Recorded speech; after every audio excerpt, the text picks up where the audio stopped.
Time to tune up Washington's primaries.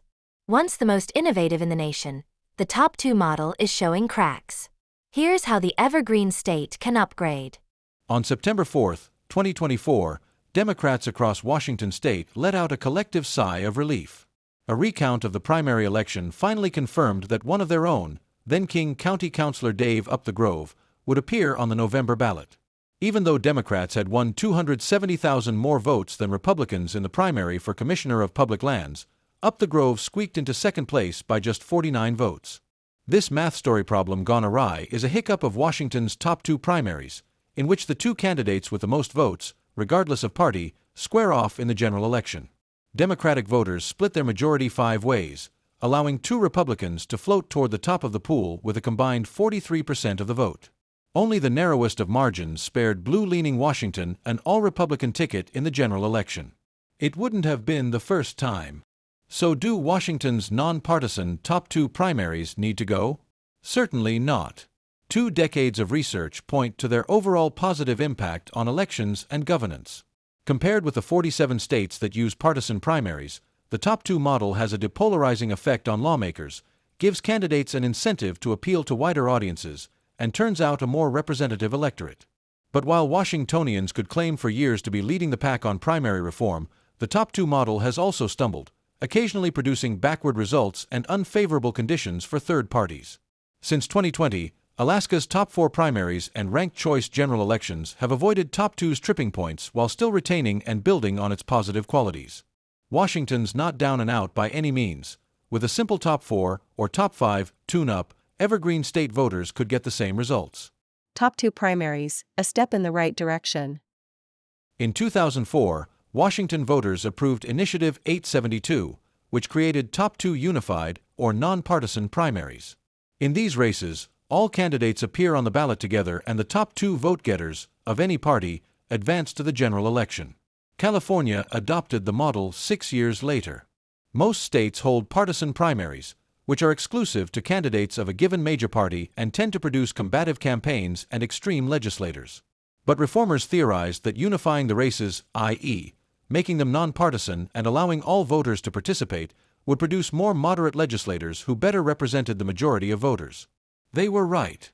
Political polarization stabilized in the California and Washington legislatures post-reform, while the problem worsened in most states with partisan primaries. Why such a dramatic difference?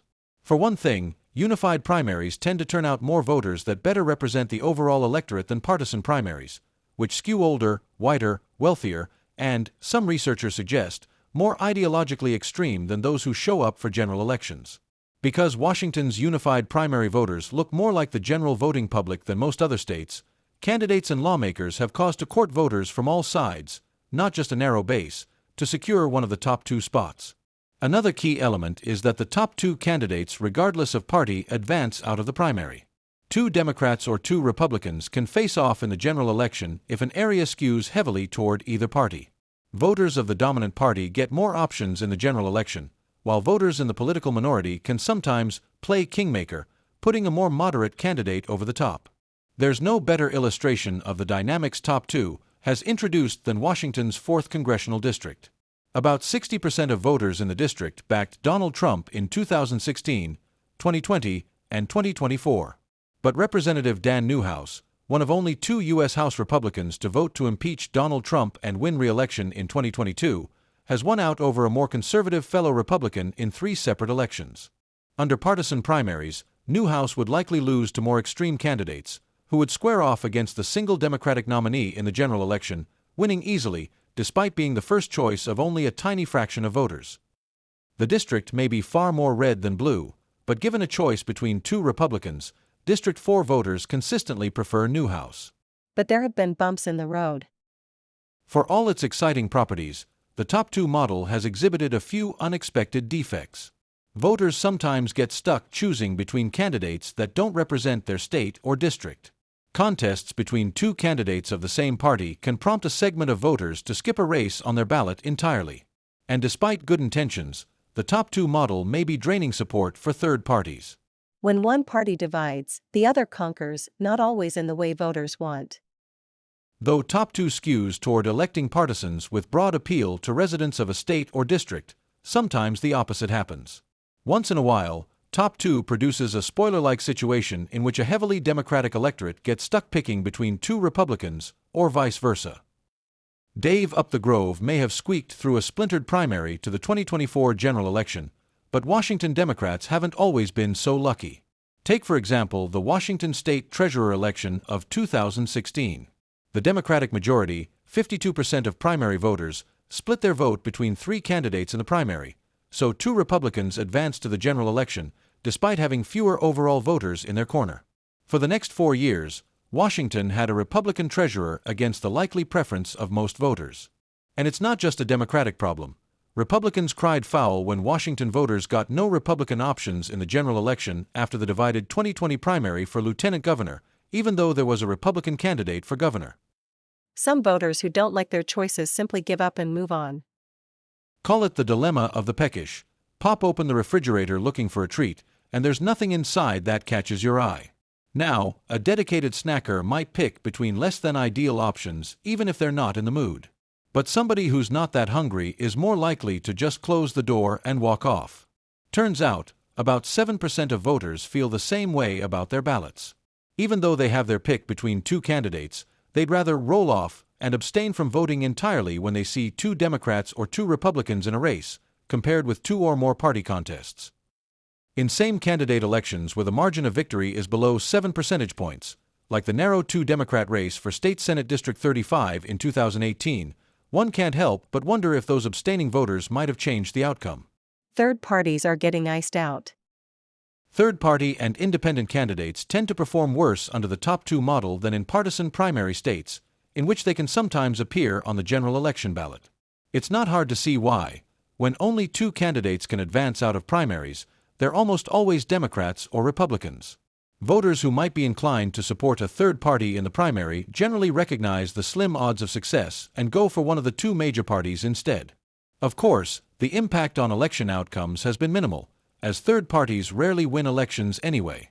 However, with reduced access to the ballot, non-mainstream candidates don't just lose the slim chance they have of seeing success. They no longer get even the awareness-boosting exposure of participating in general elections. In a country deeply divided between 2 parties, almost 60% of Americans yearn for a third option.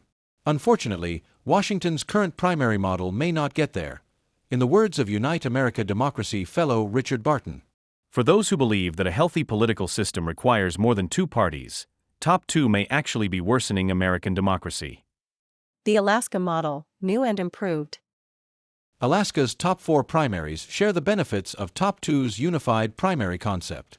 Allowing all voters and all candidates to participate means better turnout, a more representative slice of the electorate, and incentives for candidates to appeal beyond their base.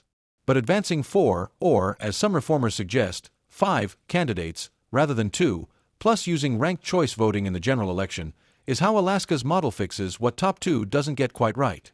For starters, when 4 candidates advance from the primary, there's little to no chance that any area will produce a one-party ballot, so long as more than one party runs for office.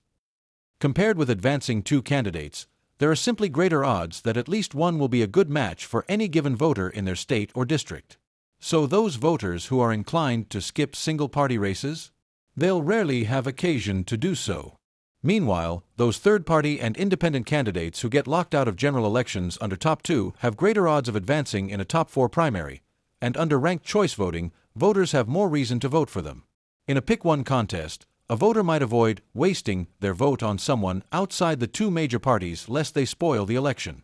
Ranked choice voting ensures that voters can express their true preference, and if their preferred candidate gets eliminated, their vote simply transfers to their next favorite choice, unwasted. Despite occasional hiccups, Washington's top 2 primary has improved who gets to meaningfully vote and how lawmakers govern. But the evergreen state wouldn't be tossing away decades of progress if it were to upgrade to the Alaska model. In adopting 4 or 5 winner primaries and ranked choice general elections, Washingtonians would be tuning up their well-loved, but not always reliable primary.